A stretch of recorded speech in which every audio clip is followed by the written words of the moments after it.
Space, the final frontier. These are the voyages of the starship Enterprise.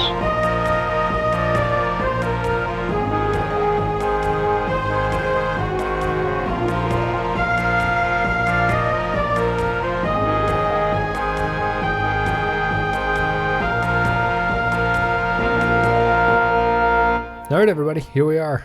The final TOS movie, Star Trek VI, The Undiscovered Country, which is the final appearance of the original series cast, all in one place at one time. We're joined by Clay. Clay, how are you? I'm good. I was really excited to watch Star Trek VI starring Christian Slater. Yeah, who'd have thought, right? An uncredited appearance by Christian Slater, too. Yeah, and also Kim Cattrall, which I don't think she was very good. I can only, having been married for whatever it's been now, 4 years or whatever, and to Kim Cattrall. Yeah, to Kim Cattrall, and together long before that. I think the only thing I can associate her was with Sex and the City at this point. And oh yeah, I spent the entire time just thinking, what would Samantha do in this situation? And apparently, probably something dirty. She's such a scamp. She is. A quick 10-second thing. What do you have? Do you know anything about Sex and the City? And if so, what do you think about Sex and the City? I know nothing about Sex and the City. Have you ever seen it? I have not. I think there's a guy with a big dick in it. There is. Yeah, there's a couple episodes. And the ladies talk about, what it's like to have sex in the city. Yeah, Sex and the City. I don't know if it's great, good, or bad. It's that's my take on Sex and the City. Some of it's okay. Is that really like regressive and sexist of me for the one thing I know about Sex and the City? Be like, oh, here's a guy with a big dick in that show. Well, unless you're talking about there's a guy named Mr. Big, but it has nothing to do with his penis. Really? Yes. Oh, I guess I know absolutely nothing about that show, and I just assumed that's what that meant. Yeah, he's just supposed to be like Mr. Big Shot. Oh. Yeah, so you'd have lost on Final Jeopardy or something if that was the question that came up. But anyway, let's go into Star Trek VI, The Undiscovered Country, which was directed by Nicholas Meyer, aired back on December 6, 1991. This came out during the fifth season of TNG, if you can believe that. Wow, it's the fifth season? Yep, and its screenplay goes to Nicholas Meyer, Denny Martin Flynn, and Shakespeare. So we are going to come back in a second. I'm going to play an audio clip. Me and Clay are going to come back. We're going to break down the very final TOS movie, Star Trek VI, The Undiscovered Country. Once again, we've saved civilization as we know it. Yeah, and the good news is they're not going to prosecute. Oh, they might as well have prosecuted me. I felt like Lieutenant Valeris. Well, they don't arrest people for having feelings. And it's a good thing, too. If they did, we'd all have to turn ourselves in. Captain Kirk. Captain Sulu. As much to the crew of the Enterprise, I owe you my thanks. Nice to see you in action one more time, Captain Kirk. Take care.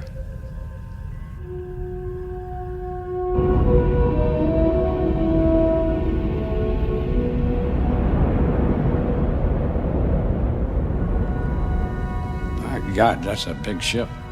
Not so big as her captain, I think. So, this is goodbye. I think it's about time we got underway ourselves. Captain, I have orders from Starfleet Command. We're to put back to space dock immediately, to be decommissioned.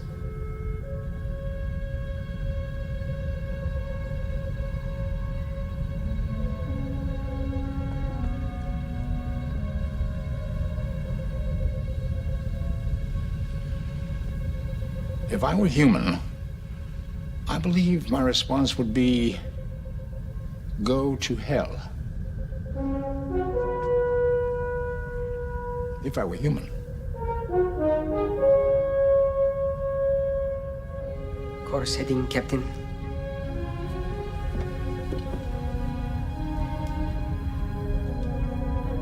Second star to the right. And straight on till morning.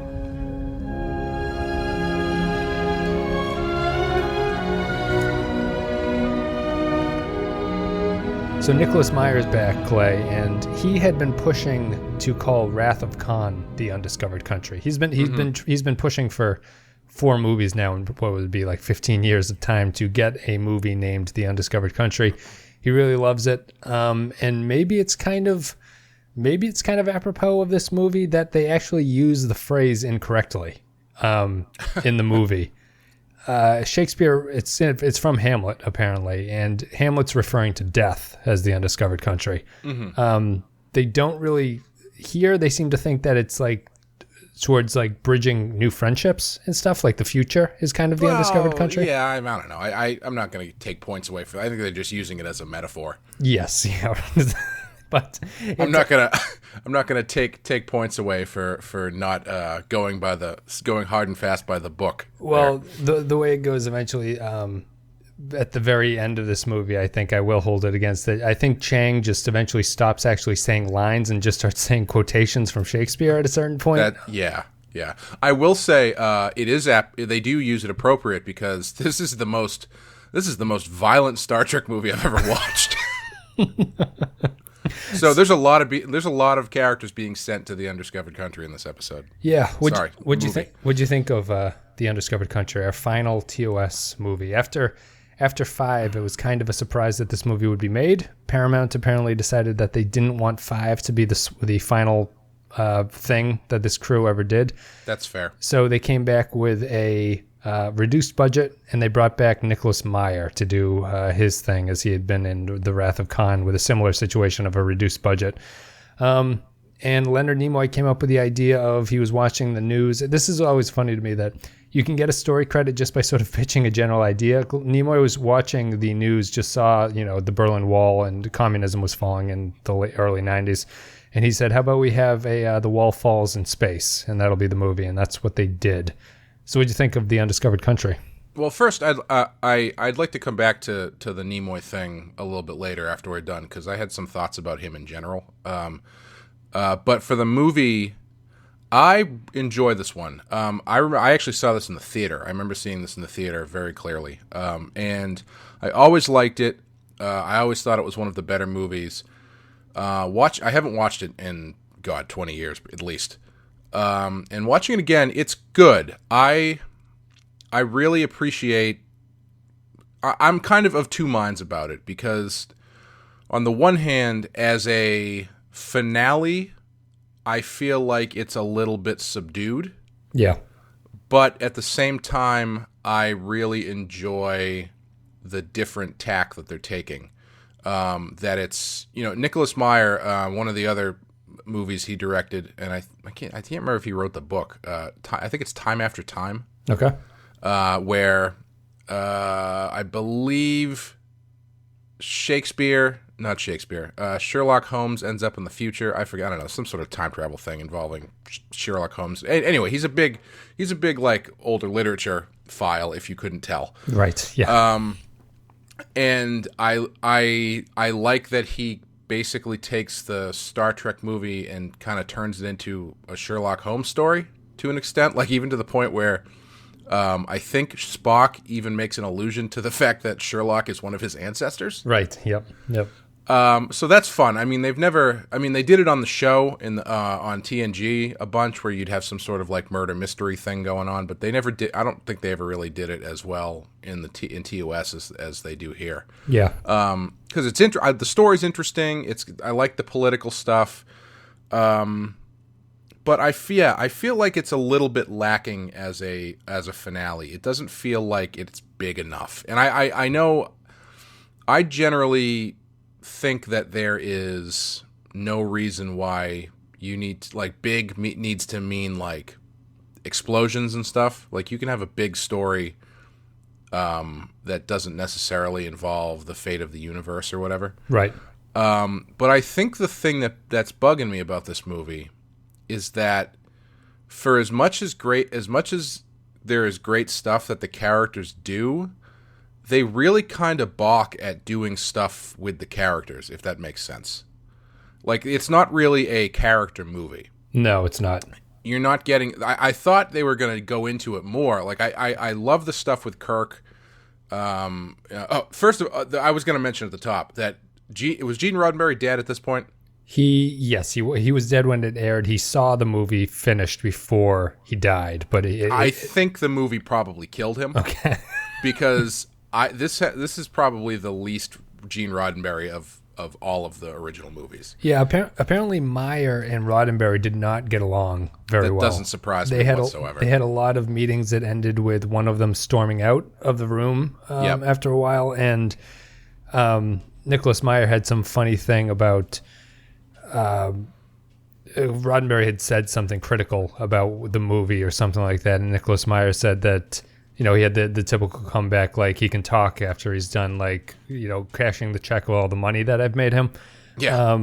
And yeah, they didn't get along, and I think they have a very different perspective on what Star Trek is. Meyer definitely has a vision for it because he hasn't been directing since Wrath of Khan, right? Mm-hmm. But this movie to me feels almost like it takes place right after Wrath of Khan, because he kind of ignores everything that happened after that. Like, he ignores the search for Spock aspect because this is the first movie that, like, you know, David plays a big role again. You can tell that Meyer really wanted that relationship to be something. Right. And here it's the entire basis for what I think is kind of one of the bigger problems of the movie is that, to me, the delay between Meyer being in Wrath of Khan and directing this movie is that it kind of feels like all the characters' sense of the conflict that they're in doesn't feel right because it doesn't take place right after Wrath of Khan in a lot of ways. Like, they're very hostile towards the Klingons in a way that I don't think they've ever been before. The Klingons have always been kind of just more of a nuisance type thing here, as opposed to like this sort of racism type angle that a lot of people in the Federation seem to have towards them. Right. The movie actually has that weird thing at the beginning where when the Klingons are considering a truce, a peace treaty, they're having a discussion about whether or not to fold Starfleet, as if the only thing that Starfleet does is defends against the Klingons. Yeah, that was one of the things that I was thinking, like, Roddenberry must have had an aneurysm when he saw that. Right. Yeah. But and you know, we had talked a little bit about how the new show Discovery, they just made an announcement that they're ditching the old no conflict among characters thing, right. Even though they kind of basically already did. This movie ditches that hard. Like, all of those things that you know, we've heard up to this point that Roddenberry did not want is basically in this movie. And you know, I don't mind the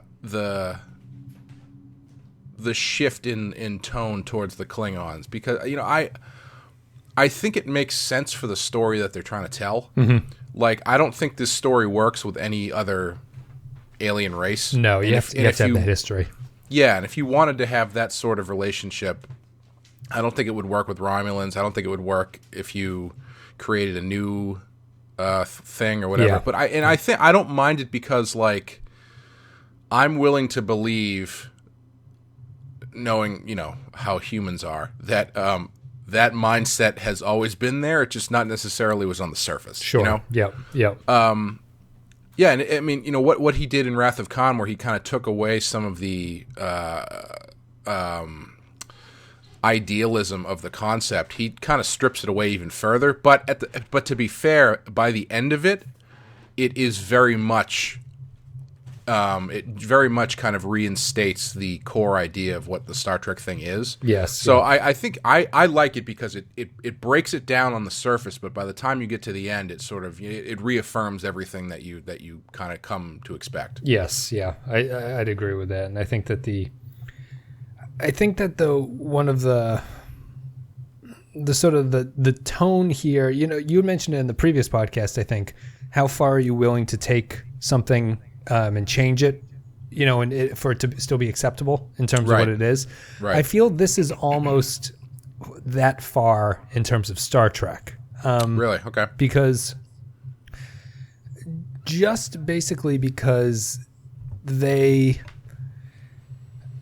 I don't think the movie really is a huge success across anything that it does, but I don't think any of it is particularly bad at the same time. Like, it's always sold as sort of the uncovering, like the political thriller of the Star Trek movies.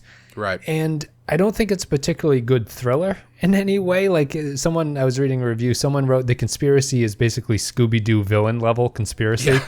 Yes. And I feel that that's very true. And it also, I'm kind of annoyed by the end of it because at the end of it, it's revealed that all these traitors, right, are people who are in the Federation. And a lot of them are characters who have been in the movies for a long time. That Black Admiral has been in a lot of the movies. And it kind of feels it's a little bit weird to me that it ends with so many of them betraying the Federation in a way. Like it doesn't feel earned. I wouldn't mind Valeris being that person, although Valeris was supposed to originally be Savick. Really? That would be better. Interesting. I don't know. I don't think that's really earned. It's such a like if you did that to Savick, that would be very out of the blue, and it wouldn't feel right. It would. Although I think the problem with Valeris is that it's like, oh, there's a conspiracy. It's probably the person we've never seen before, but seems to have an important role in this movie. You know, it's that kind of. That's true. Savick would hide it a little bit better, I think. Yeah. I think that the movie's very much enjoyable, but I think that it's like the conspiracy doesn't really hold together. Like the sort of figuring out the conspiracy is not a lot of detective work on their part. It's interesting, but it's not particularly good.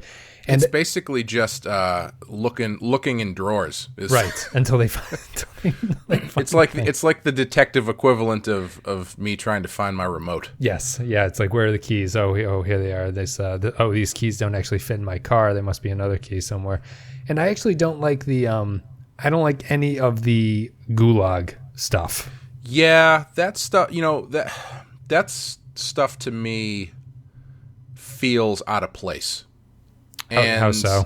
Like, I was thinking about this as I was watching it, and I find it a little bit hard to sort of express. But there's like, I think I felt a little bit of the same thing in 5, where I feel like there's a certain set of, and I kind of talked about this as, I don't know if it's just because 2, 3, and 4 have such similar imagery that when you get to 5 it feels kind of jarring. Yeah. And I felt kind of the same way here, where there's so much in it that is recognizable and feels like Star Trek to me, like what my understanding of the original series cast and movies of Star Trek is. But when you get to the Gulag stuff, for whatever reason, it just feels out of place to me. I don't know if it's the fact that it's Kirk and McCoy in this place, or I don't know what it is, but it doesn't feel right, and I'm not sure. I don't know why. I can't really explain it. To me, there's a couple things going on. To me, the theme is almost too heavy-handed throughout this movie. Like the fact that they call it a gulag is excessive. You know what I mean? Like there's so much direct correlation to the fall of communism in the late 80s. Like Spock has a line about Nixon going to China or something like that. It's like, why does he know that reference?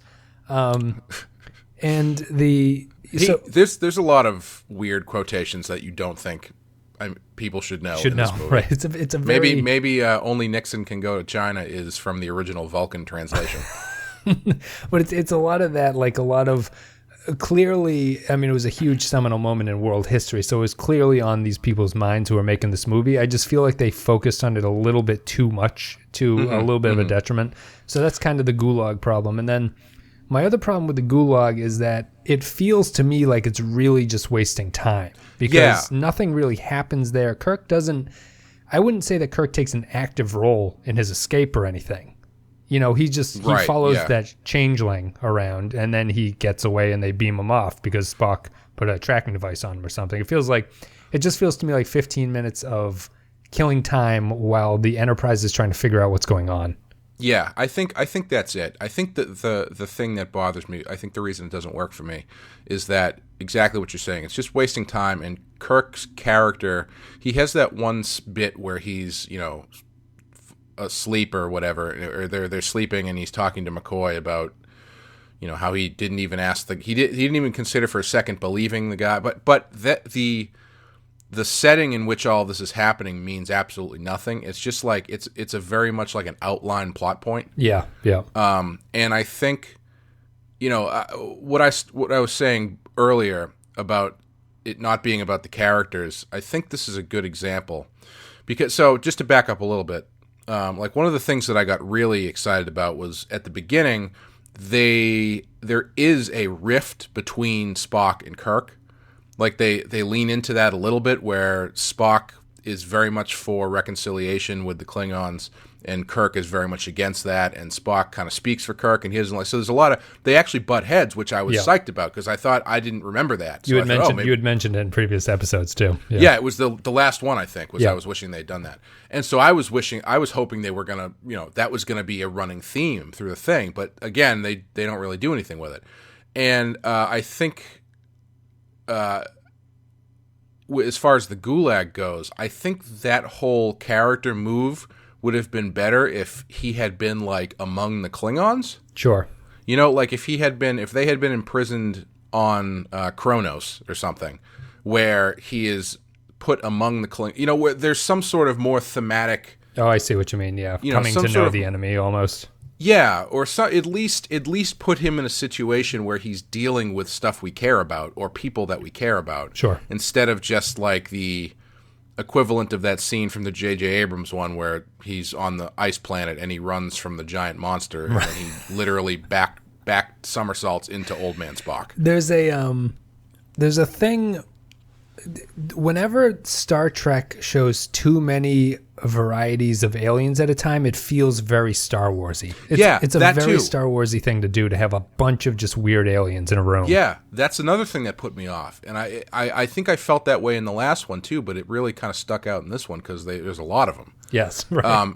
And it feels, because I was thinking to myself, it's like, well, that feels really strange for Star Trek, but they do have a lot of different alien races, obviously, because they're meeting different ones every week. But you don't usually see them en masse like you do here. Yeah. And I don't know if that's necessary. Like, I'm not sure where to fall on that, because it does feel very Star Wars, but at the same time, it's like, well, in the show, we don't have the budget to show. Like it's like they want to be more egalitarian. Yeah. But they don't have the money to do it, so when they do the movies, well, they may as well show some aliens, which I guess makes sense. I think that it's a Star Warsy thing that they should try to avoid, mostly because the Star Wars universe to me feels more like people travel between planets a lot more. Yes. And Star Trek always feels like it's societies. Like societies are kind of massed together, and you'll occasionally have like, visitors and stuff like that, but you never just have this hodgepodge of like bounty hunters and stuff in one place. Star Wars has I don't think they have any delineation of distance between anything. Right, yeah. Whereas Star Trek is very much like, oh, well, that's going to be 2 days and 100,000 light years or whatever it is. There's a very finite idea of distance between places they're going. And whereas Star Wars is just like, well, if we zip around space for 10 minutes, we'll end up on a planet that's entirely a swamp. And something I never thought about, there's no races in Star Wars that don't have light speed. There's no distinction there.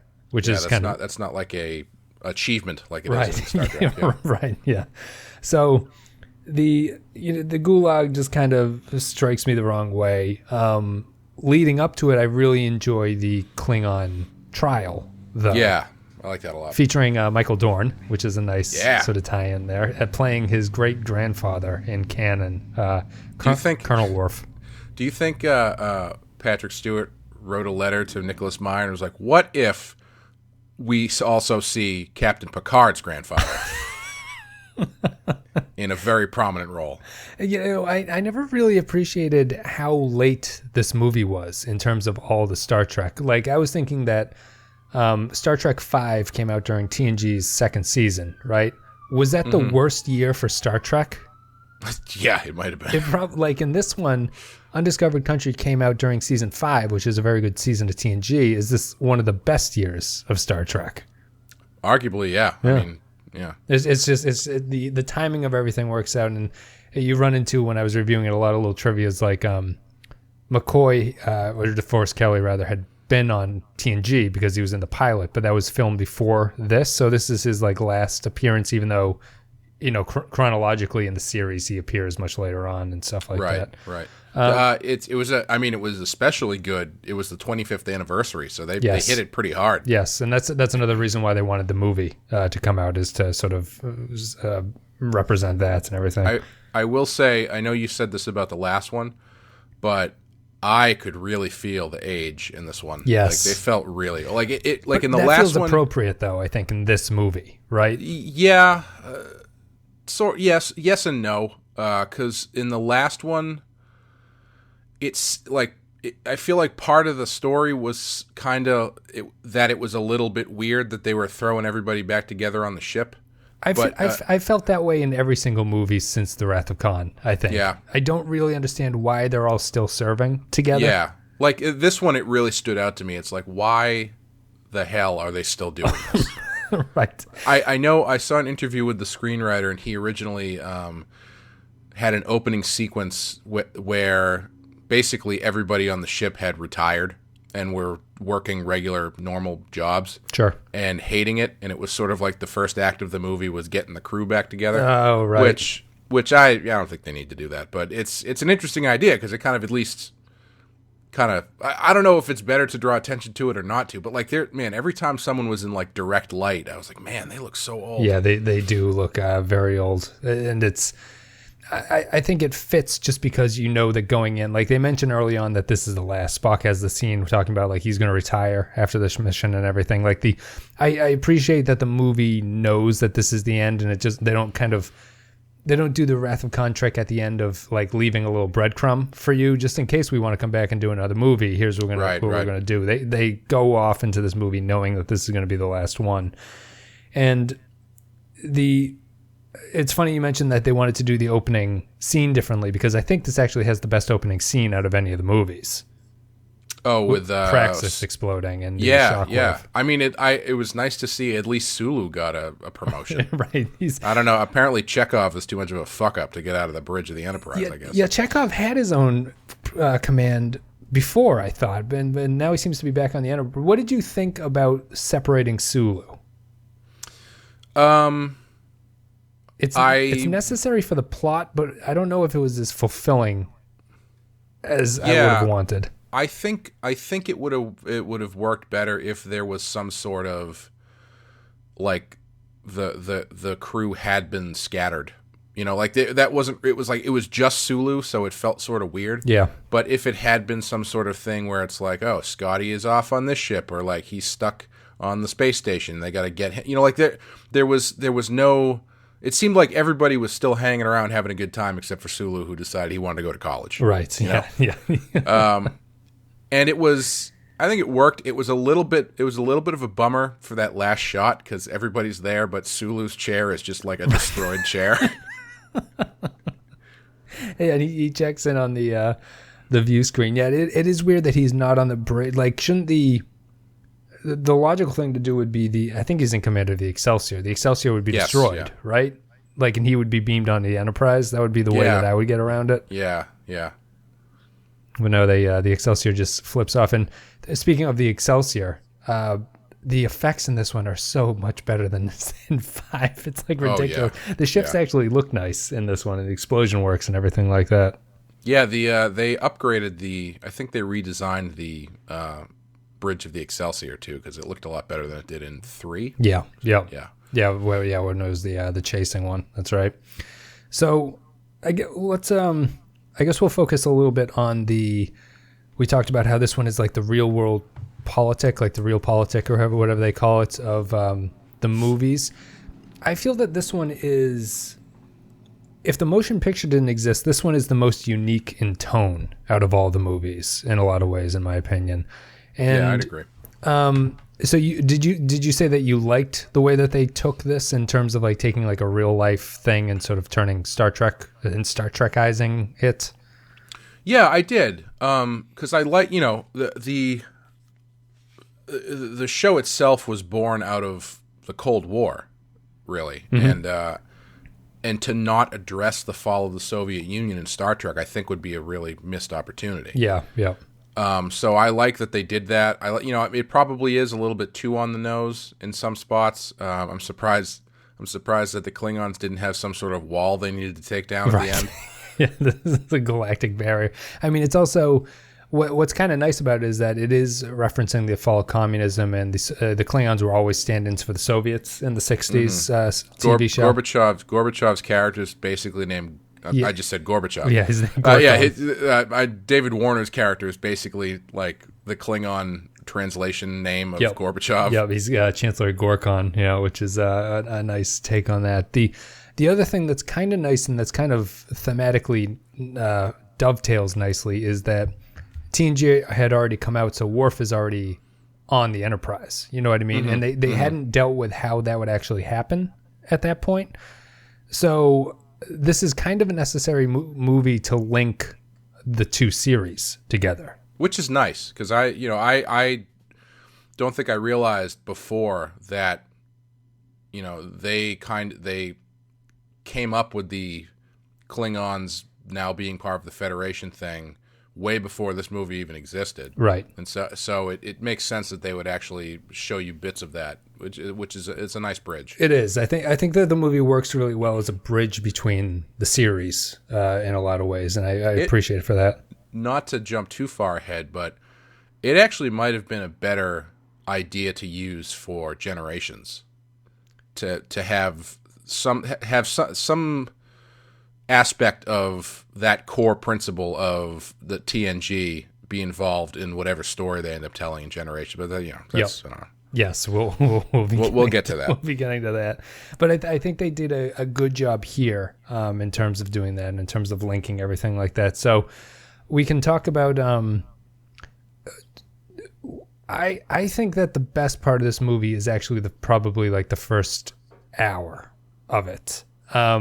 Yeah, I would say everything up through the Gulag, the Klingon trial, I think is really good. Yes, yeah, I would agree with that as well. And I think that you mentioned that it sort of resumes its Star Trekkiness towards the end, and I think that's kind of where it slightly loses steam for me because it's much darker in the opening. It resumes its Star Trekkiness in theme, I think, sure, and tone. It does have the problem of I feel like there's a certain kind of third act in some action movies where it just feels like people running around. Yeah. And that's sort of what this feels like at the point towards the end. Like it kind of suffers from the fact that the crew is all involved. So it's like a lot of shots of the entire crew like running around. Yeah. Which is kind of weird.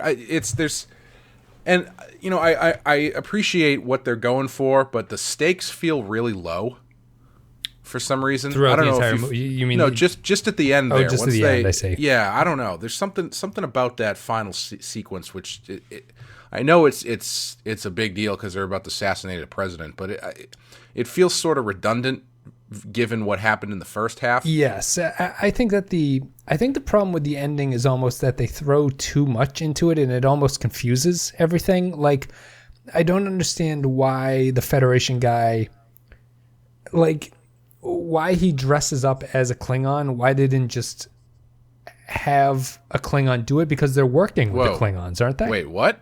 There's a Federation guy dressed as a Klingon? Yeah, at the very end, the Klingon that gets shot out of the thing.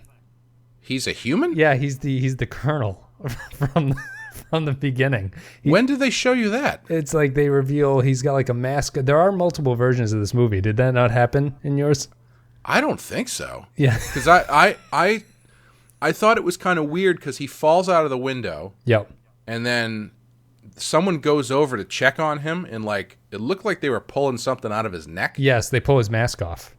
I am almost positive that scene is not in there, but if it is, I shut my eyes or something because I do not remember that at all. Do you remember at the very opening? There's like a mustached admiral talking to Kirk and Spock. It's Rene Auberjonois is who plays Odo in Deep Space Nine, but he's the actor. No shit. Yeah, and no, I do not remember that either. Yeah, for some reason he is dressed as a Klingon who's going to commit the assassination at the end.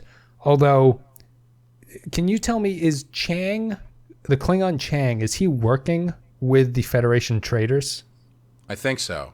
So the internal logic doesn't make a lot of sense to me, because the Federation people who are the traitors are doing this conspiracy because they say that the Klingons can't be trusted. However, their entire plot relies on them trusting a Klingon to do something. And I don't understand sort of the motivations for everyone doesn't make a lot of sense. And it just ties into the ending where I don't understand why he has to dress up like a Klingon to do this. Yeah, you're making me feel crazy because I do not remember that guy at all. I know that actor, and I am 100% sure I did not see him in this movie. Okay. Is there like a director's cut or something? There is. I know there's a version. I think I didn't know how big of a difference it is, but there is a version where that character is more prominent, and I think it's just the beginning and the ending that he's in. Huh. I'll have to go back and check because I don't remember that at all. And yeah, I mean, I do remember Kurtwood Smith though. I think the movie actually might go downhill when they reveal Kurtwood Smith because he looks fucking ridiculous. Yeah, what is he supposed to be? Is he supposed to be some just unidentified alien, or is he supposed to be a Klingon? I think he's an unidentified alien, but he looks like a Klingon with a Fu Manchu, basically. Yeah. He kept his glasses from RoboCop though, with the sweet circle glasses. Lawrence Boddicker, you're coming with me. Clarence Boddicker. Clarence. I wrote Lawrence on the thing, but it's Clarence. It's a better name. But yeah, so you didn't particularly like the ending. You thought it was too redundant of everything you'd seen before, and you didn't need this assassination attempt going on. Yeah, because you've got, I mean, your setup for your whole plot is that, this leader who's in charge of peace gets assassinated. And then the next step in the mechanism, the downward hill of your roller coaster is that, oh, well, we're just going to go kill another guy. Yeah. Like, there should be, I don't know why they didn't do it more like the Klingons and the Federation are now on the brink of war. Like, why didn't they treat it like World War I, where Archduke Ferdinand gets assassinated, so that's the spark in the powder keg that's going to set off this cold war is now just heated up, that kind of thing. Right. Yeah. Instead of it's just like, the Cold War is now slightly more lukewarm, but not really because the Klingons don't have a moon anymore, and they're going to run out of energy. And there's the stakes get really vague after that point. Yes, Up through the first assassination, everything's very, very clear. Yep. But then towards the end, it's just like, I don't know. It feels like a lot of stuff just being sort of thrown at the wall. That's what it feels like to me, in my opinion. Yeah, anyway. like if you had not to completely fantasy football this movie, but like if you had took at the Gulag stuff and had Kirk on Kronos, you could have him there seeing the mechanisms of what was happening. Like you could push that the Klingons were now preparing for war, but they are severely debilitated, so they're going to be wiped out. Like something like that, where the stakes of what's going on would be a little bit more heavy than just like, well, we killed one guy, but now we're going to kill this other guy. Because after a movie where a lot of people get killed, that doesn't really have as much weight. I think that kind of ties into what I was thinking about how close it hems to the Soviet Union collapse, right? Because in my opinion, it almost feels vaguely un-Klingon-y that so many of the Klingons are willing to sort of reconcile with the Federation over this. Oh yeah, definitely, yeah. So the Soviet Union was in different state where Gorbachev obviously came in and sort of worked with Reagan to sort of end all of this, and he was willing to sort of break apart the Soviet Union in a lot of ways. That feels historically appropriate, but it doesn't really feel appropriate to the Klingons in a lot of ways.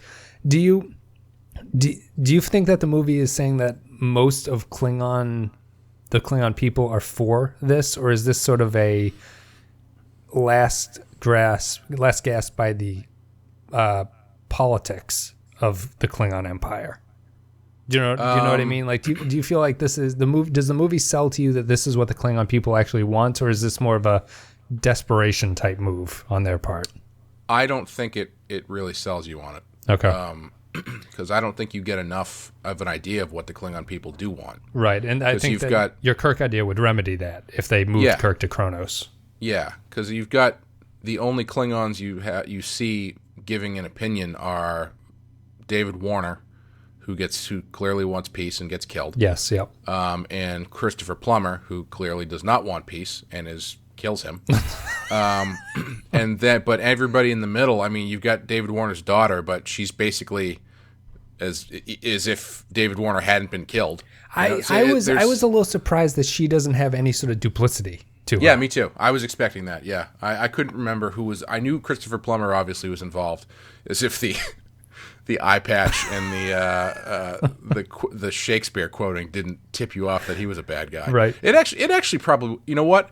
It would have been more of a novel approach if she had been involved and Christopher Plummer had not been involved. Probably, yeah. Like if it turned out that Christopher Plummer actually helped Kirk defeat the traitor, that would be more. Because wouldn't that be more of an interesting statement to make anyway? To have your Klingon character who's supposed to be like the analog of Kirk, who's the person bred for war, and that's the only thing the only life he knows is war. Wouldn't it be a more interesting, hopeful point to make that this is the guy who is accepting that things are changing and moving forward, and the same way that Kirk has to? Right. Yeah. I mean, the way that I guess you could tie that in is that, you know, I've just been reading a lot. I read a book recently about the Cold War, so it's interesting to like compare this to what the movie was talking about. But, you know, a lot of U.S. and Soviet relations were mostly difficult because we'd always end up with one of the two leaders would always be a hardliner.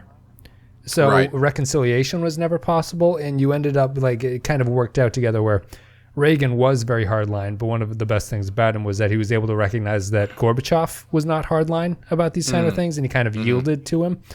And so that allowed the peace to come. And I think that they don't really play around with the fact of the differing hardliner and the Gorkon type characters. Like Chang could be the hardliner type character who eventually comes around to it or something like that. And, you know, you're actually a little bit limited because these movies, the TOS movies, still don't deal with the Klingons as they would eventually become this like honor society. Yeah, yeah. So they don't have a lot there's no internal motivation for them like there would be in TNG, where the honorable thing to do is this, and there's always the Klingons who are dishonorable and they are trying to do something else and stuff like that. It's kind of interesting that they didn't fold that in to this, because you're in season 5 of TNG, so that's been well established. Yes, yeah. So I don't know why you don't just kind of do like a light retcon and just, you know, why not? Dust it. Yeah. I'd agree with that. Let's talk about the Klingons, and indirectly that means, is this the best cast out of any of the movies? Probably, yeah. I mean, as far as you're talking like villains or just the Klingons, just everybody. I think that there's a lot of good actors in this movie. I mean, there's the cast obviously, but then you have Plummer, David Warner, Kim Cattrall. You have Red Foreman, you know, Clarence Boddicker. I just feel like even though the president role isn't important, he's a good actor to have in that role. Yes, yeah. And I just feel like they sort of stacked the deck with the Klingon actors could probably not be cast any better, I don't think, as to what their roles are. Christopher Plummer is awesome. Yeah. The only problem, I was going to ask you about this, about his character in general. I think he's great, but I feel like he's basically just a Klingon version of Khan. Yeah, and sort of. Right down to the quoting. Yeah, literature. it's like more of that. If not the motivation, just the attitude. Like it's almost like their speech patterns are almost identical too. Like the way that I mean, maybe that's just classical training or something. Yeah, yeah. Well, when a classical actor gets his hands on a Melville quote, it's just like the scenery turns into cheeseburgers. I probably would have felt even more that he was Connie if the problem with Chang to me is that he feels all like he's style and no substance. I don't really understand how involved he is in any of the plot that's going on.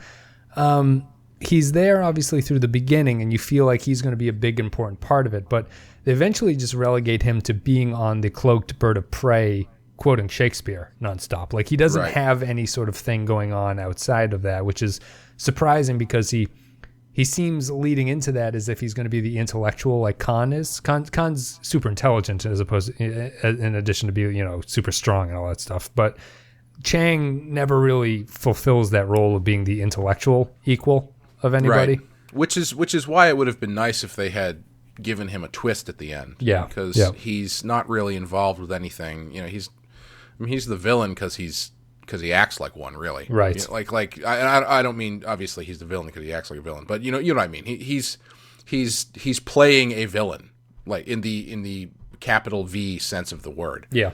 And the stuff he's actually doing is not really involved with anything. It's just it is more show than anything else. Yeah. I guess moving on from that would just be the sort of. I think that this movie has a lot of, due to the cast and everything like that, I think this movie has a lot of very good scenes in it. Maybe this movie might have more great scenes in it than any of the other movies do, if that makes sense. The dinner party scene is fantastic. Yep. I like the assassination on the Klingon ship scene.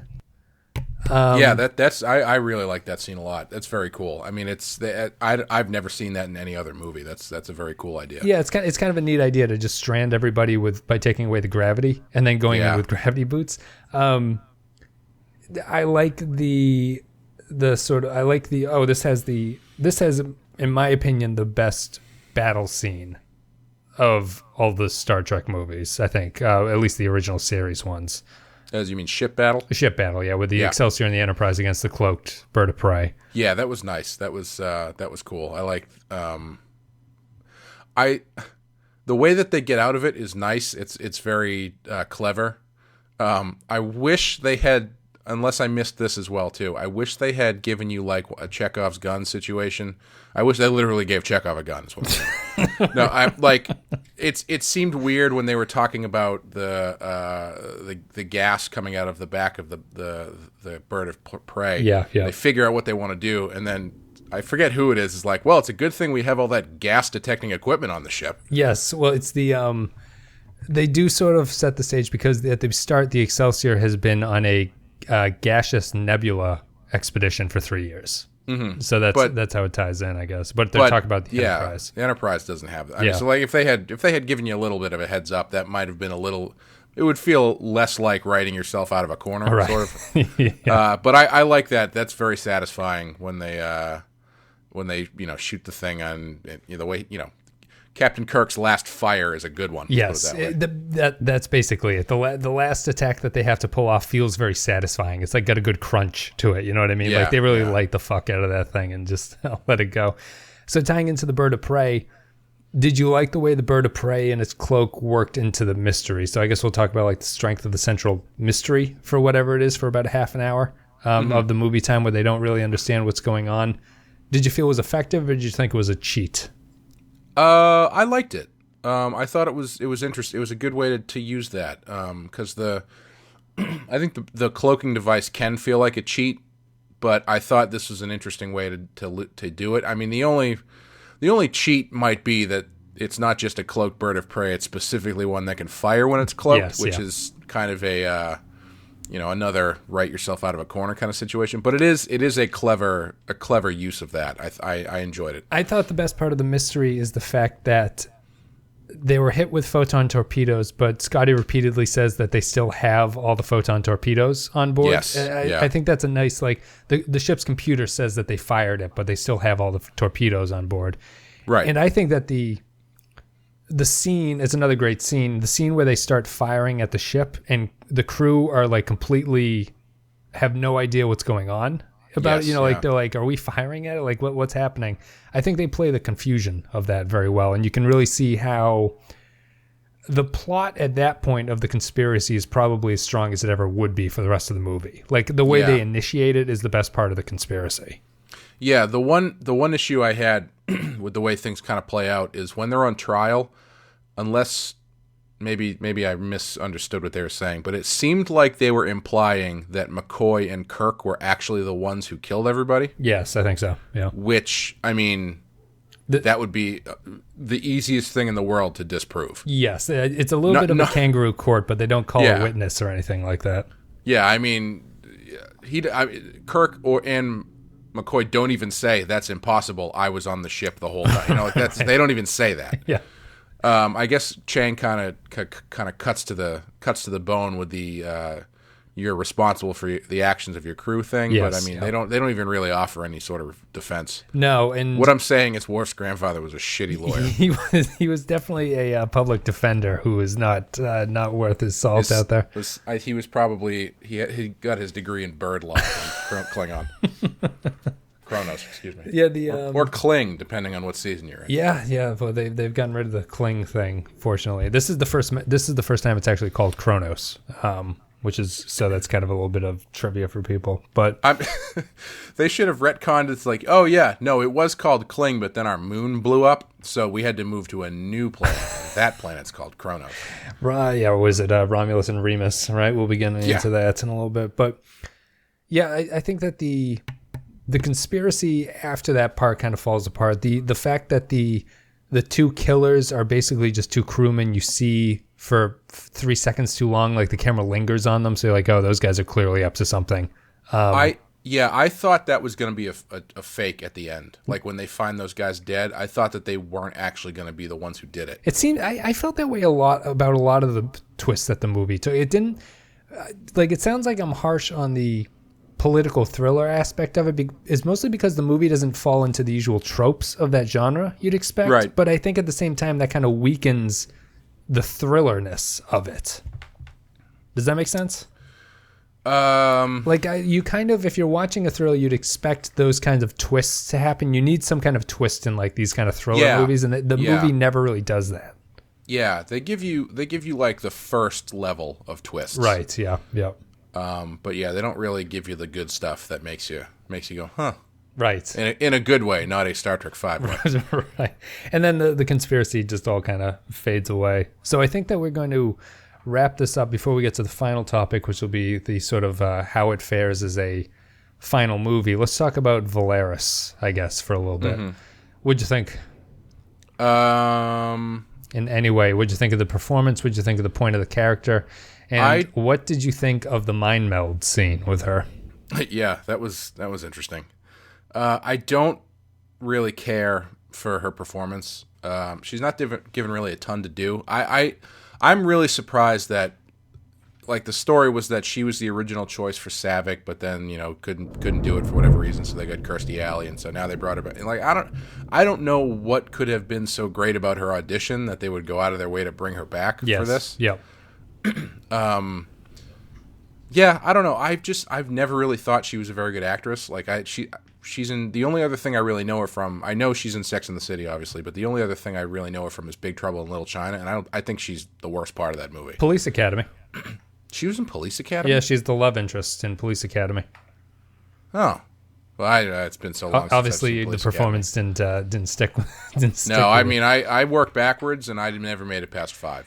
So there's a common. I think there's a good way to break down the reasons that we love the characters of Spock and Sarek, who are played by Nimoy and Mark Leonard. Obviously, I'm not the first person to think this, but it's kind of a common thread. There's two kinds of actors. There are actors who understand how to play Vulcans, and those who don't understand how to play Vulcans.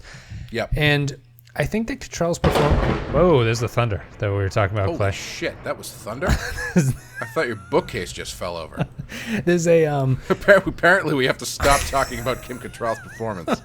The gods are angry. Gods are angry. The Cottrell falls into she confuses the Vulcans with not having emotions as opposed to suppressing emotion. Would you agree with that in the performance? I think she plays it kind of like she's supposed to be a robot in the way that she talks and everything. Yeah, I can see that. I think maybe that might be part of it. It's that when you play a Vulcan as a robot, it never comes off good. No, and I think that's the genius of the Mark Leonard and Nimoy performance. We talked about that scene in Voyage Home, their final scene together. You can tell they're feeling things, but they can't express them, is the point of their story.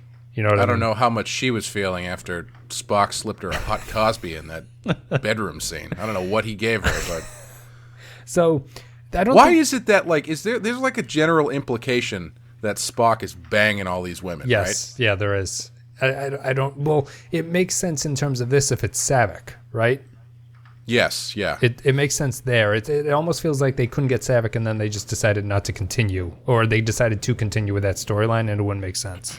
Yeah. But I don't think there's a lot to Valeris. I think that it would have been many times better if it was Saavik, even if it would feel like the twist maybe came out of nowhere and wasn't deserved. At least the character would be someone that I'd be familiar with and feel something about. Yeah, I don't know. I can't go with that just because I mean, when the main through story of the movie is that Kirk is angry with the Klingons over the death of his son, I really would not believe that Saavik would be the one. Yeah, when she was the reason that he's dead is because of her. Yes. That's not fair. I shouldn't say that, but he sacrifices himself to save her life, basically. Okay. Yeah. You know, like, and the way that she spoke about him is very, you know, she recognized the sacrifice and all that kind of stuff. So it would be, unless that became part of it. I mean, that could be part of it. Like, maybe let's say it is Saavik, and then she does do all this stuff. I would only buy it if there was a scene where Kirk brings that up. Yes, I think that they would have to write that justification scene in there is to explain why this would happen, because it would be very unsatisfying if it was just between movies all of a sudden she became a traitor for no particular reason. Right. Unless she's just mad that because of the Klingons, she was then written off the movies for 3 movies. I mean, I suppose her justification would be just that she can't forgive the Klingons for what they did, you know, and you could write it as the character of she knows it's a failing of being a Vulcan that she can't let this grudge go. Oh yeah.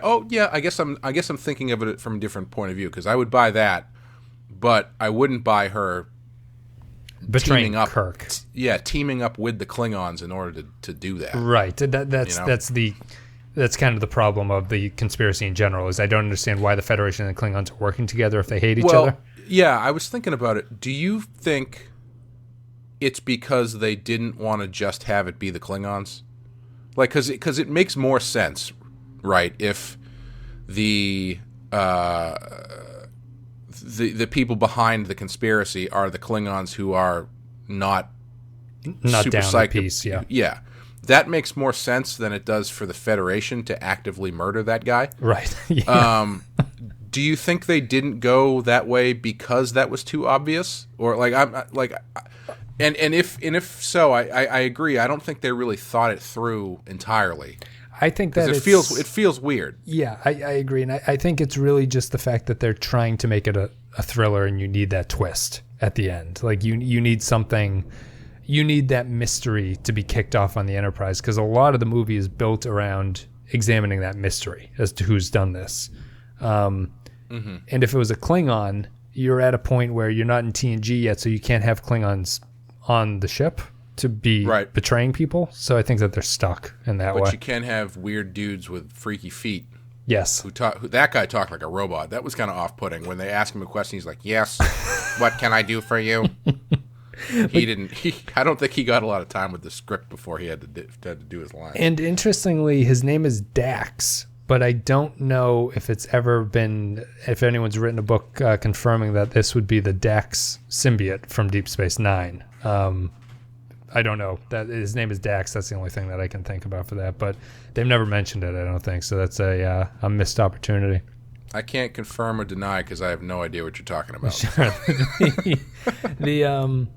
And the other sort of little bit of trivia is that there's a Voyager episode that does a little bit of what the Enterprise finale does. You know how the Enterprise finale deals with TNG in a certain way? I do. It's the only episode of Enterprise I've ever watched. The Voyager has an episode that they flash back to Sulu doing his thing in this movie. And the episode focuses on what he's up to the entire time. Is it new footage? Like, did they get George Takei to play Sulu? Yeah, Takei's in the episode and everything. Oh, like cool. Yeah. I guess I'll be watching one episode of Voyager then. And that's it. So let's talk about this movie as... Oh, we have to talk about the Mind-meld scene. Oh, yeah. The Mind-meld scene to me feels like something that's like a... You know, the hot topic would be like a triggering scene. And the Mind-meld scene to me... There's a lot of episodes of Star Trek that focus on what people would call sort of mind rape and stuff like that. Mm-hmm. I feel that rape is the wrong word to use, although it does fit in some ways, but I think it's like needlessly provocative in a lot of ways. Yeah, I see what you mean. And I have a problem with the scene because I don't really understand the purpose of why it's so violent to her, because they don't build up a reason as to why it would be in general. And I read a lot of reviews. There's probably about 25 to 30% of the reviews thought that the scene was sort of disgusting, and that it degrades Kirk as a hero by having him order Spock to mind-meld with her against her will. Mm-hmm. To me, the mind-meld is basically just a very harsh interrogation technique. Right? Yeah. Like, there's nothing sexual about it, so I have a hard time with the rape term, but I also feel that they don't justify what they're doing well enough. Like, they kind of just do it just to get the information, and I don't feel that the stakes are high enough where Kirk has to consider what he's asking Spock to do. Yeah, and I mean, I can definitely see why people would find it problematic, but it also, there's never been any sort of like gauging of how invasive or how powerful it actually is. Sure.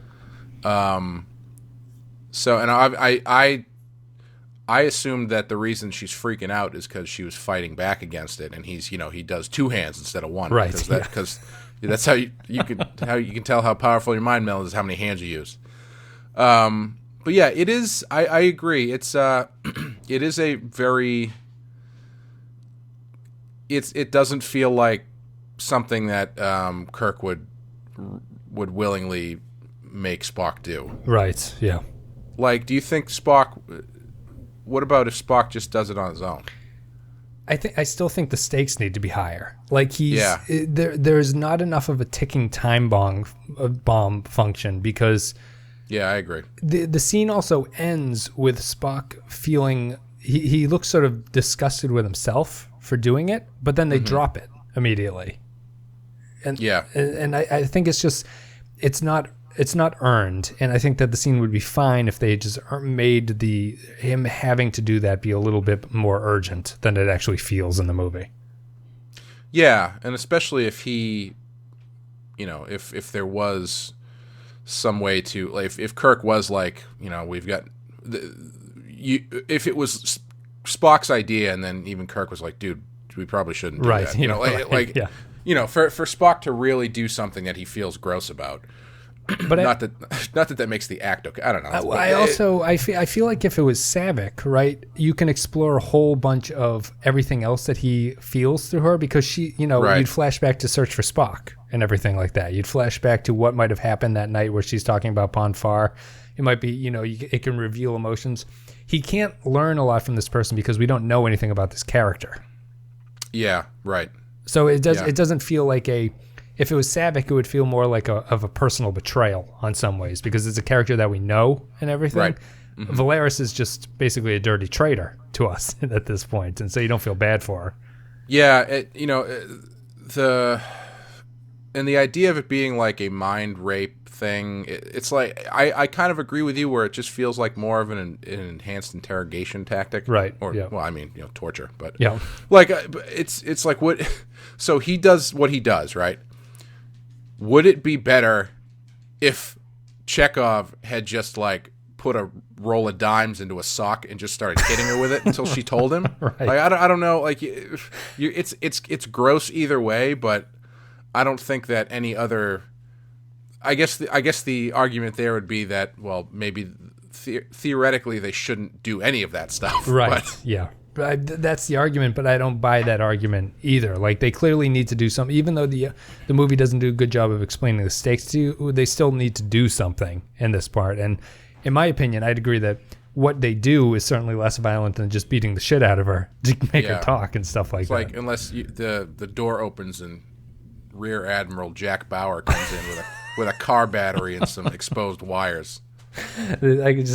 I think of the South Park episode where Santa gets captured in Iraq or whatever, and they have to go in. They shocked Santa's balls. They had to die. That's Valeris. So let's wrap this up with where the movie stands as a final movie for the crew. You had mentioned a little bit earlier you thought it didn't really excel in that regard. Oh, go ahead. Well, I'm just going to start this by saying this is a better wrap-up than Nemesis will be when we get to it, but I still feel... okay. I still feel that I feel that the ending scene here is not long enough. Specifically, the bridge scene. Yeah, the bridge scene where he says the second star from the right and stare down till morning or whatever the hell he says. I really like that. I like the line, but I need more time with those people. I needed more lines of dialogue between all of them, I think. Yeah, I agree to an extent. I think it feels a little forced when they do that stuff a lot. Like when you've got your final episode or whatever, and you have that scene where it's like everybody's standing in a circle, so everybody just kind of, like that stuff always feels kind of forced. And that's what Nemesis does, actually. Oh, do they? Because I was thinking the reason I would say Nemesis works a little bit better is because there is the finality of there is a permanent change made to the crew. Right. You know what I mean? Yeah. In a way that hasn't been made in any of these. Well, except for the one where they did that and then they reversed it. But like I like it. My feelings about it as a finale in general are like I almost would rather have the fifth one as the finale. Mm-hmm. But just executed better. Sure. Because, like, it feels like, ideally, my finale for something like this would be something that really gets to the core. I guess it's my thing with all of this stuff is, like, the ones that stand out, I feel, and are the most important should be the ones that are the most illustrative, is that a word? Yeah, sure. Illustrative. Of the core idea of the show. And like having the last mission that they go on being something with a little bit more weight to it, or a little bit headier would have been nice. You're thinking about things like it's really great that what they actually do is really great. On paper. Yeah. What they actually achieve is good, and blah blah blah, and tearing down the wall and all that stuff. but like just as having the crew of your ship on the bridge staring down the unknown of whatever this thing is, like that's what I feel like should have been the real finale. Yes, yeah, I can agree with that. I think. So, like, I'm changing the rest of this movie. I may as well change the end. So this is how it should have ended, right? They're back there on the Enterprise, and then they're all getting ready to go. And then the door opens. Sulu comes in, and he's like, "Hey guys, the Excelsior needs repair, so I figured I'd chill out here for a while." And so he's on there. They're all having drinks, and they're flying through space. And then they're all sitting around a table, and they all get their last lines of dialogue. And then Red Alert goes on, and they run into the bridge. And they all look out the window and they go, "Holy shit, it's V'ger, he's back," and that's the end.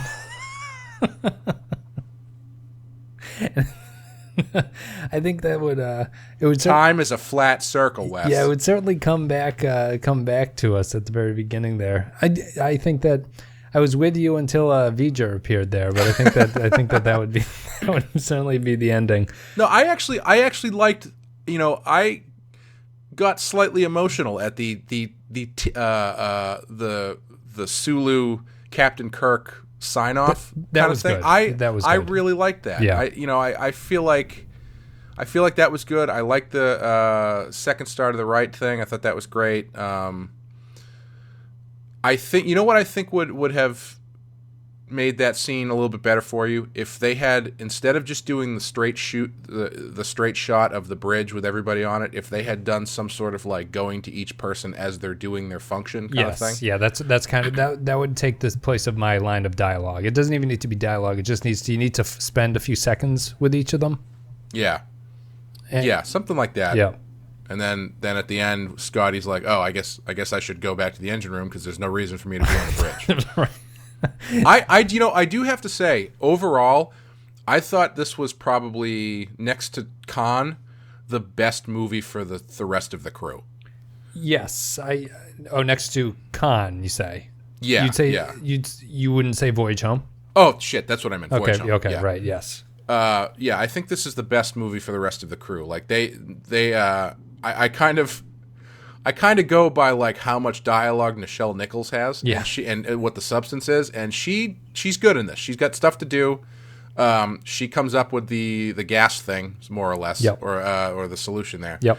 And yeah, I thought it was good. I thought overall, like, a lot of Scotty stuff, a lot of Chekhov stuff. Chekhov kind of sucks, huh? Chekhov does suck. I never really thought about it before because he was so much like part of, he's like Ringo a little bit, where he's part of it, but everybody's like, nah, Ringo. Yeah, we got to take him. See, I think that this movie and Voyage Home are the only movies that do the other crew any kind of justice whatsoever. Yeah. It's interesting to me because I feel like you end up, in a larger sense, talking about all of these. I feel like the pattern that I've found is you either have to focus on one character or like one or two characters, and that allows you to really get into like the character stuff. Yeah. Or you focus on everybody and you kind of sacrifice. You're sacrificing your character work for the sake of everybody having something to do and moving the plot along. It's more of you either have a character story and an adventure story. Yeah, basically. And I mean, I guess that's not bad. I mean, I don't know. I think that I'm glad that the crew had a lot to do here. I mean, one thing that I've sort of noticed is that it's a huge difference between this series and the other series in terms of, like, if I had to ask you to define Uhura, to like write up a character sketch about her, like what does she think and everything, you would have nothing on her, right? Like, you know nothing about this character other than her job. You know what I mean? I mean, she has a future in desert feather dancing. Yes, that.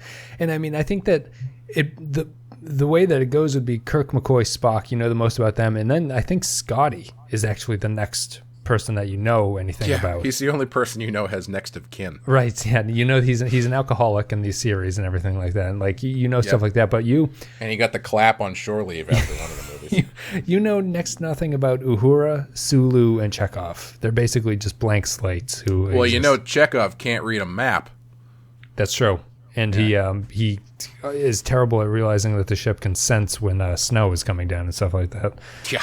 But yeah, that's pretty much it. I think I'd agree with you about the wrap up and everything. I think it's a pretty effective wrap up. I think it could have been a little bit better, but it's one of those things that probably, if they changed everything the way I wanted, I'd probably complain about it that way if I came out that way, and I'd say that they should have done it the way that they did it here and stuff like that. Yeah, that's pretty much it. So I'm going to just do my final ranking. I've realized that the 1 to 5 doesn't really work in the movies as much as it works in the series. The series are a little bit more consistent. It's easier to rank them on like a 1 to 5 scale.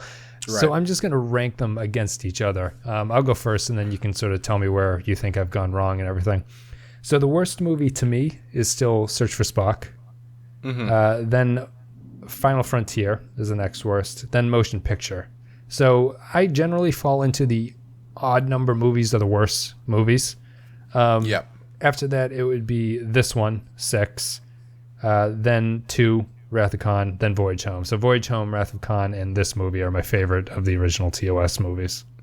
Yeah, I would go, I would just rank them in order of their, basically, I would go 2, 4, 6, 1, 3, 5 is how I'd order it. Okay, that makes sense. So you like Voyage Home better than this movie? Oh, yeah. I think it's much more enjoyable, and it's much more successful. And I think my memory of this one is better than it actually is. Yeah. That being said, I think there's good stuff in it. You know, like we said, like the first hour or so is pretty solid. I just wish they had committed to they did 3 seasons of television and 6 movies, and you never really had a substantial fight between Spock and Kirk. Yeah. And I don't know if that's by design. You get to a point where you want to do something, and the actors are like, well, my character would never do that. I don't know. Yeah. But I feel like they touched on it a little bit in here. This would have been the movie to do it. Yes. Because Spock is moving in a much more ambassadorial, if that's a word, role. Yeah, he's preparing for retirement, right? He's kind of greasing the wheels for that. Yeah, and Kirk is still holding on. There's no real, in Wrath of Khan, the whole thing is that Kirk's getting old, and he's still holding on to. He's an admiral. He wants to be back on the ship. There's no real exploration of the next part of that, where you've been holding on to your youth so long that it's you really gotta give it up, you know? Yeah. And so when you've got Spock adjusting and accepting the fact that things are moving on, and Kirk, I want to say he doesn't, but they don't really talk about it at all. Like, you don't really get a sense of where he is mindset wise as far as that goes. You get the idea that he's a dying breed, he's a warrior of the Cold War, and once that's over, he's not going to have anything to do. Yes, yeah. But you don't get really... You get less of that from him than you do from the Klingons. Yeah, well, I think I'd say it's almost more... Kirk feels to me like he's more meshed into the culture that's changing, and the culture is shifting, as opposed to Kirk the person is changing whatsoever. Yeah. And yeah, it's... in a weird way to me, it almost feels like... I almost feel like Kirk is underserved in this movie, in a little bit of that way. I would say so. Yeah, I would agree with that. Yeah. Like, I think I love this. I really do love the stuff with him and hating the Klingons. I know that it's not something that they ever really leaned into before, but I really like that stuff. I think it's an interesting way to go with him. It's like it's a choice that is completely weighted by everything that's happened in the movies and the show. Yeah. Like, this is a decision. This is the mindset of someone who's been dealing with these people who are his enemy for 35 years or however long he's been in Starfleet. And I completely buy that's, and they killed his son. I completely buy that's his real personal take on everything. Yeah. Yeah. I just wish they had pushed it a little bit further and given some more conflicting ideologies to deal with, instead of just, kicking a guy in his knee balls or something, That is the weirdest scene. I think that I'm just going to wrap this up by saying, if I had a magic lamp, and the genie was a very specific genie who had only one power, and it was to allow me to improve any of the 6 movies that we've watched so far, and I can only improve one to be a great movie, I'd probably choose this one to bump it up, because I think Khan and Voyage Home can stand as they are, okay? But I think that this one had the most potential. That it's a good movie. It didn't really fully realize where it was, and I think that this one could be easily bumped up quite a bit. And I don't think that Final Frontier, Motion Picture, or Search for Spock really have that potential in them. Yeah, I would say that. Well, the last one you said you thought 5 had the biggest potential that was unrealized. Yeah. Do you now think that 6 is that? No, I think that 5's potential is too ethereal. I don't think the show could ever really deal with what 5 is trying to talk about. I see. Okay. Like, you're saying that 6 is like, if your genie was just like a good screenwriter genie. Yes, you could punch that thing up and you'd be good to go. Yes, and I don't think I'd be satisfied with a improved version of 5. I would still feel like, whatever. Like, I don't know if I need this movie. Yeah, I would agree with you. That's it, guys. Thank you very much for listening. Clay, thanks for coming on. No problem. I've really excuse me. I've really enjoyed this. As I've said probably multiple times at this point, the TOS crew movies was my Star Trek. But I was into TNG, but I was into the movies more. So it's been really fun to go back and watch these. I haven't watched a lot of them in a long time, so it's been a lot of fun. Yeah. And I think they're worth a watch, even the bad ones, just to make your own decision about them, because there is so much like groupthink, to use a word that has been thrown at us. I'm glad you've reminded me of this, but yeah, finish your thought. There's been so much of that groupthink mindset about which ones are good and which ones are bad. No, that the evens are good and the odd ones are bad. It's not that hard of a. I mean, even though we did rank them that way, but it's not that hard of a line draw. Like the stuff that's bad about 3, it's not like it's a train wreck. 3 you can fix. There's still enjoyable stuff in it. I know you'd liked it the least, but. Yeah. 5 has some weird stuff in it that's kind of fun. It's not a really good movie, but it's not. It's still worth a watch. It's.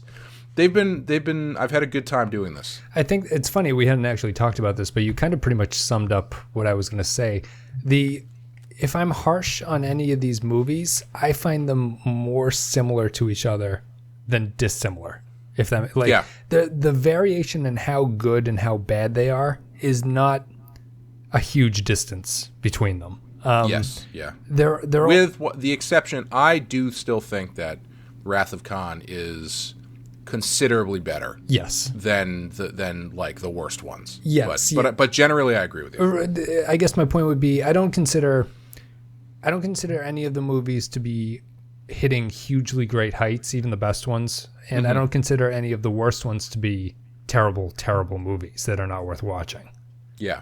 They kind of exist in that sort of middle ground, and some of them are a higher middle ground than some of the other ones. But I don't think that this mostly comes from the Final Frontier feedback, which was a lot of listener feedback about Final Frontier. Was I got a lot of this movie is underrated comments, and I got a lot of this movie is the worst movie ever made comments, and I disagree with both of those takes on it. Oh, absolutely, yeah. So it's somewhere in that middle ground for me.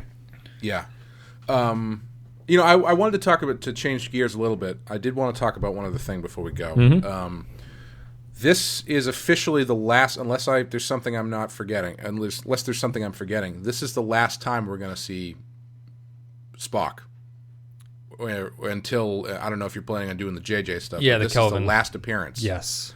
Because he's actually been in Unification before this, and TNG. Right, but I mean, like, as far as we are going, I see what you mean. This is the last time we will see him.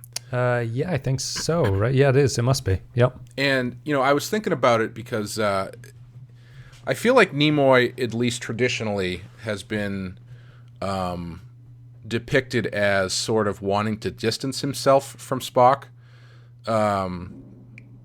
He had that book, his name of the biography is I Am Not Spock, and, all these stories like, well, he asked to be killed off in the second one because he wanted more money and all this kind of, all these kind of derogatory, slightly derogatory things about his approach to the character and where he stands and where the show stands with him. Yeah. But, having watched all these movies, and I watched that documentary that his son made, and I was thinking about that documentary as I was watching these, and he might arguably care about it more than anybody else. You know what I think the dividing line is?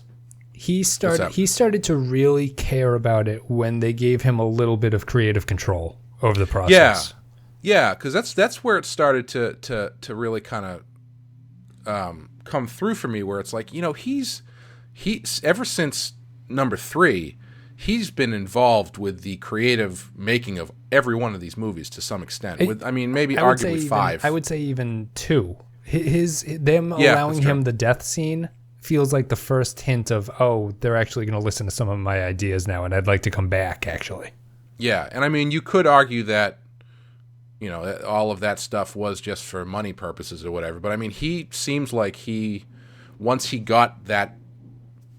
they gave him a reason other than just money to be invested in it seemed like he was sort of like a caretaker of the series to a certain extent. Yeah, yeah. And I know Meyer or someone was talking about that when on this one especially, he was an executive producer, and he was basically the guy who was the go-between for Meyer in the studio. And Nimoy, he was actually saying, he's like, anything that he wanted, I would, he would explain it to me, and I would do the best that I could to make sure that happened. So it seemed like he did care about what was happening.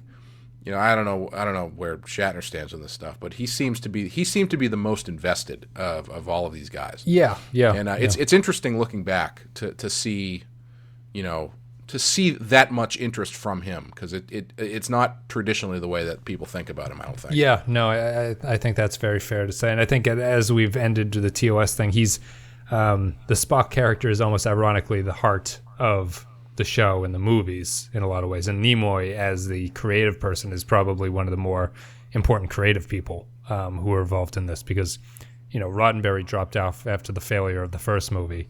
Mm-hmm. They brought in real movie types, but they needed Nimoy's sort of cachet, which was related to his importance to the series and his ability to sort of work with the executives in a lot of different ways, like you're saying, being sort of the peacekeeper between everybody.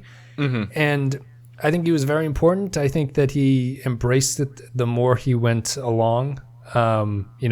Before he died, he was still frequently tweeting about Star Trek and everything like that. Right. So I think he kind of just came to realize, I guess age kind of calms you. He gave up on his musical aspirations. He gave up on everything else, and he's just like, it was a pretty good thing what I had going there for a while. Right, yeah. Yeah, that's it for the TOS movies, and you're right, we're done with Spock. The only people we're going to have back are Chekhov, Scotty, and Kirk at this point. I can't wait for Generations. I'm really looking forward to seeing Guinan interact with Christian Slater. I'm looking forward to getting back into the TNG crew for a little bit, a couple movies anyway. But I'm wondering how it's gonna feel. Yes, like once all of that good stuff shows up, if I'm gonna get like a nostalgia bomb for like, what was it, last year? Yes. But you spend so much time with those guys, and then you switch gears, and then you come back, and it's, I don't know, something refreshing about it. You do, and we blew through TOS so quickly that we didn't really have a time to settle in with them. But I feel that the movies did a good job. One other thing that I wanted to point out, is it weird to you, given, they do it in the TNG movies, and they've of course done it with the new movies. They don't really change the uniforms movie to movie, like, at all, and it kind of surprised me, because I know we talked about how the 2, 3, and 4 are kind of like a trilogy. Mm-hmm. Well, they literally a trilogy. Yeah. But they, even after that, they don't really make any changes to the uniform or the look of anything, and which makes sense in the real world. Yeah. But as far as movies go, usually every time they do a new one of these, it's an excuse to tweak something, change it up, change the design, and I was kind of surprised by that. I think if I had to guess, I would think it's all budget, and they just literally reusing the same stuff that they wore in the previous movies. And then as soon as they were done with it, they put it back on the truck, and it drove 2 stops over so everyone could wear it for yesterday's Enterprise. Which will be funny. It'll give us something to talk about Generations, because if you're into costuming, Generations is a disaster of a movie as far as costuming goes. But we'll be getting into that when we get into it. So we're going to, for people who are not in the know, we're going to be doing the TNG movies next. So we've got Generations, First Contact, Insurrection, and then Nemesis. And that'll be it. I don't think we're going to do the Kelvin movies at this point. I'll probably give a little bit of space so that we can come back to them at some point. Is that what they call the JJ movies? Yeah, because it's the Kelvin universe. It's not the Prime universe. Oh, I didn't know that was what they called it. Yeah, so we'll probably come back to those at some point, giving us a little breather there. But yeah, we're going to be moving into TNG, getting to know all that stuff, going on to Generations. But that's it for the TOS movies, 1 to 6. If you guys are on YouTube and you like this stuff, a like in the comments, appreciate it. If you're on iTunes or any of the podcatchers, you can rate us there. Facebook.com/The Pensky Podcast, and then Patreon.com/The Pensky File. You go there, a couple dollars a month, less than the price of a cup of coffee. You can support the show. You get extra content. We talk about things that aren't always Star Trek related, aren't sci-fi related, movie related, film related, TV, all that kind of stuff. And that's about it. And do we have any other news, Clay? Do you have any news? Anything that we should say before we sign off here? Oh, geez, I don't think so. Yeah. The last issue of my comic I've been drawing, Redline, is coming out next month. I think it might be next week or the week after that. So keep your eyes open for that. So all 5 of them will be out there, and go buy them. That's right. Yeah, the 4th one came out recently, so you guys can go check that out. It's Redline. Get them wherever comics are sold. Very, very much not for children. Yes. Just going to put that out there. And that's I think that's pretty much it. Yeah, otherwise we're just going to be marching forward as usual. You guys can email me at the Pensky File video at Gmail if you want any kind of stuff. We've gotten some good letters from people recently. It's much appreciated, even if I don't mention them on the show. Just know that I do read them. I try to respond to everyone. I try to respond to all the comments and everything. It's about I love the comments. I love hearing what people think about all this stuff. Yeah, so we got a pretty thoughtful audience going at this point, which is kind of surprising to me. Even on YouTube, people are the trolley people have kind of faded away, but everyone who's remained has been. I'm very happy with all the feedback we get. And the show is really at this point about the community, and that's what the Patreon is about too. So if you'd like to do that, yeah, it's fun too, because I feel like with specifically Star Trek, but with any sort of like fan heavy thing, there's the danger of, people who don't share the same opinion as you, or let's say your opinion is not favorable to things that they love. Yeah. It's easy for people to kind of like, tear into you about stupid shit or whatever.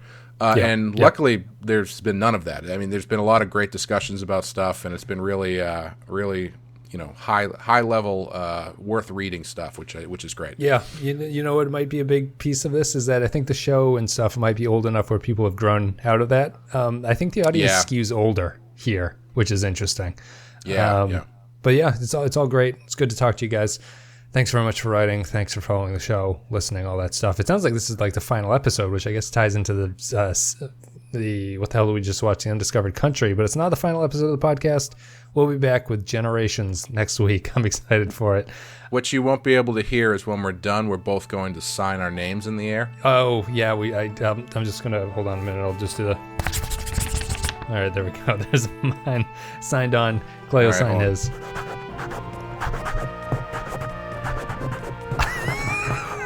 All right, here we go. That actually sounded like you were DJ Fury spitting out the hottest tracks we've ever heard. But that's it. The Undiscovered Country. We're done. We're moving on to Generations. Thanks very much, guys. I'll see you next time.